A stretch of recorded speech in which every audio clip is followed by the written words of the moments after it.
Welcome back to race number 9 of the 2011 season. After 113 laps, Darrell Wallace Jr. in front of Alex Bowman. We asked some of the drivers, what's your favorite line from a racing-themed movie? Here's what they had to say. Favorite quote from a racing movie would be that the driver has a matched set of tires that are matched perfectly and staggered special from Days of Thunder. Days of Thunder, when Cole Trickle's crew chief told him, "You can drive through it, Cole." So, yeah, you can drive through it, Cole. I'd have to say I'm dropping the hammer from Days of Thunder. I'm dropping the hammer, Harry. I'd have to say be Harry Hyde in Days of Thunder, where they're out there testing. He goes, back when you were racing Indy cars out west, tires were twice as wide and the car weighed half as much. Now the car weighs twice as much, the tires are half as wide, and you're burning them up. My favorite quote would have to be from the movie Days of Thunder, when Cole Trickle, during one of Cole Trickle's races, Harry, his spotter, comes on and tells him to go back out onto the track and hit the pace car. And Cole asks why, and he says, because you hit everything else on the racetrack, I want you to be perfect. Fastest chicken in the South from Stroker Ace. From Talladega Nights, if you ain't first, you're last. Well, I personally love Fig Newtons, so in Ricky Bobby, when he says, man, this sticker's really inconvenient, but I sure love my Fig Newtons, I like that quote. I'm all jacked up on Mountain Dew. I'll tell you what, the only one that could have seen any of those movies when they came out was Clay Campbell. I think all the rest of them were too young to actually see when those movies all came out. Thank goodness for videos, huh? That's right. Back to the restart. Darrell Wallace Jr. on the inside, Alex Bowman on the outside. Another good restart by Bowman. Let's see if he can make a move on the outside. It looks as though he's going to slide back in just in front of Suarez. He is going to be able to get back. Oh, trouble. Around goes the 2 of Ryan Gifford right in the middle of the pack. And the pack will slide around behind him. So Gifford, a lot of damage to the back of that 2. And the caution comes out once again. The 5th time the yellow flag has flown. Chad Boat, the 98 car, the Curb Records car involved. A lot of damage to Brandon McReynolds in that 42. Tough break for Brandon. There's Larry Mack, our broadcast partner and father and spotter right now. Yeah, I'm sure disappointed in how this ended up.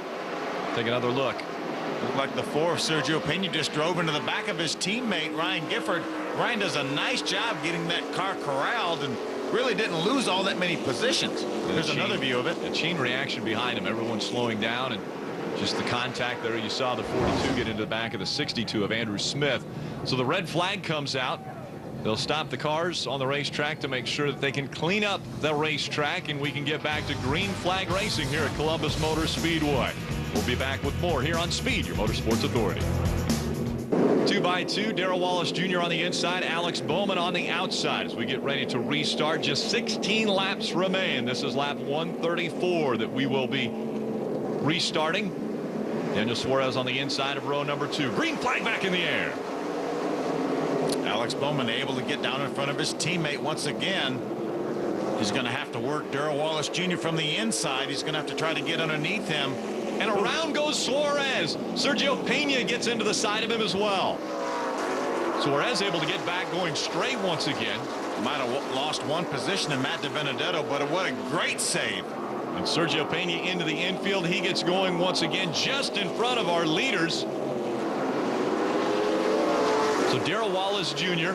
and smoke coming out from the 16 of Daniel Suarez where that contact was made. See the left rear quarter panels against the tire. How about Brett Moffitt making his way back up into the top 5? What a great recovery for Brett Moffitt. He's going to look to the inside of the 16 of Suarez.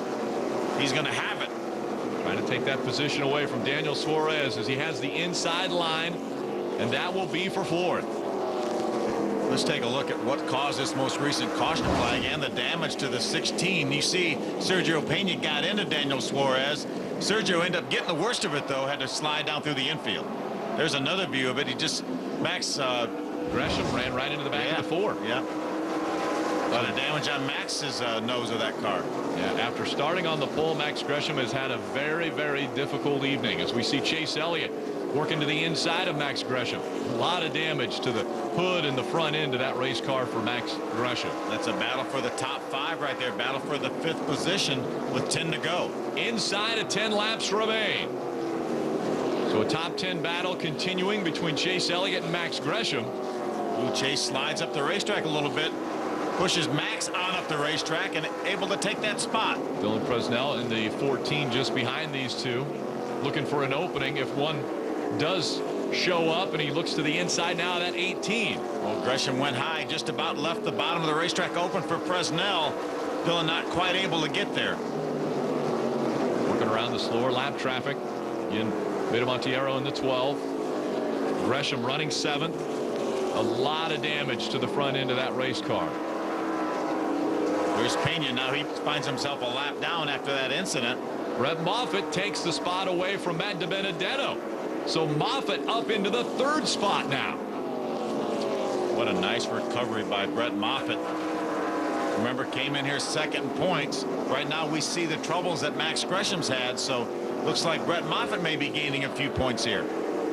Gresham losing a little bit of the lead that he had coming in to this race. And McDonald in that 71.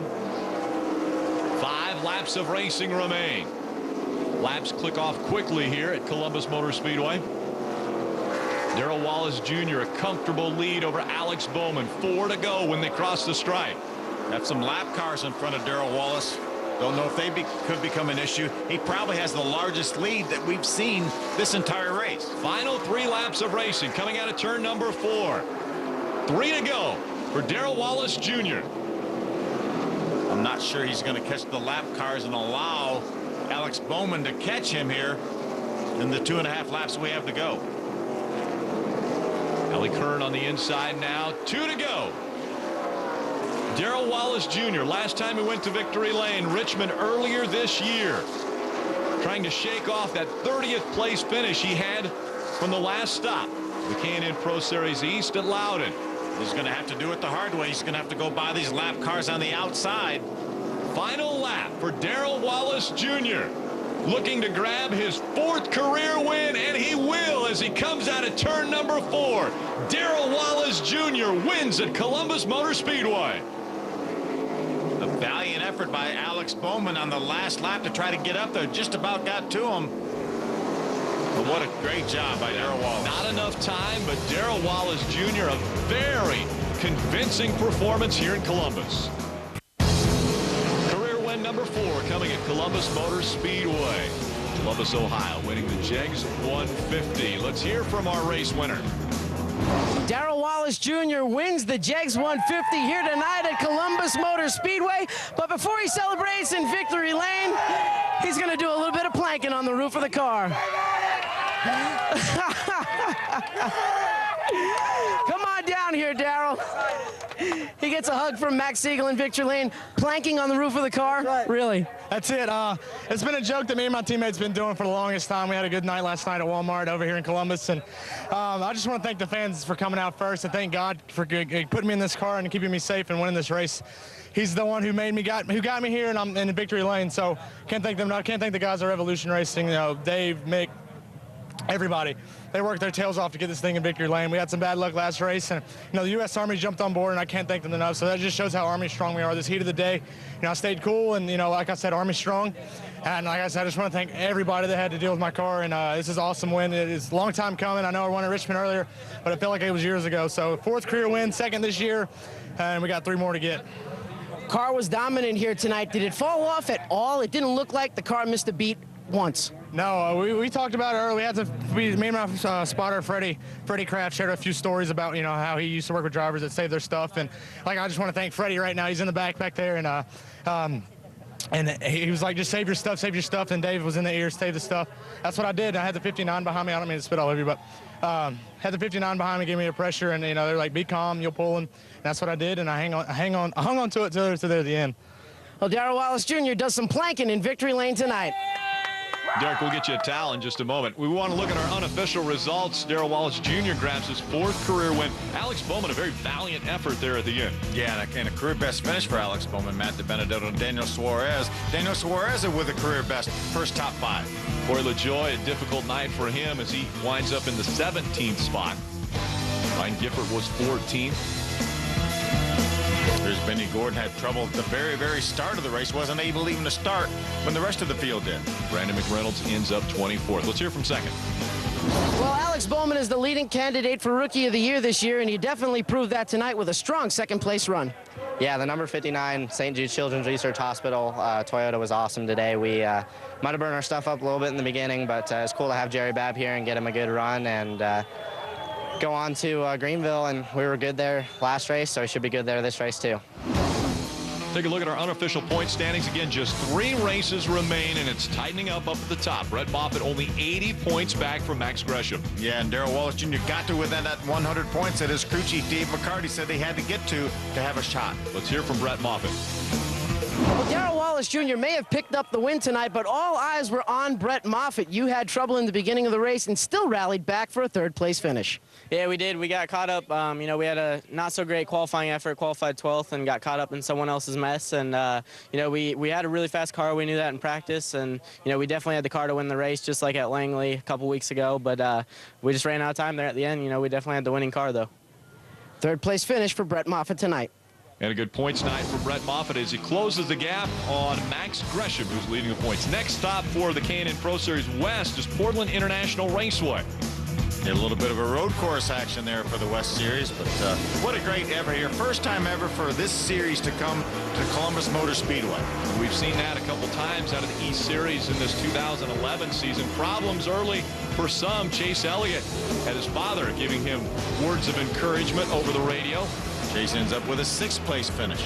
Bumping and banging short track style. We always see it in the K&N Pro Series East and West divisions, and this third-mile racetrack had people looking to the skies for the answers of what was taking place on the track. One red flag was brought out, but it was a dominant performance tonight by Darrell Wallace Jr. After he was able to get by Max Gresham, he went right to victory lane, grabbing his 4th career win in the K&N Pro Series East. Thanks for watching us. For Phil Parsons, I'm Rick Allen saying so long. We'll see you next week.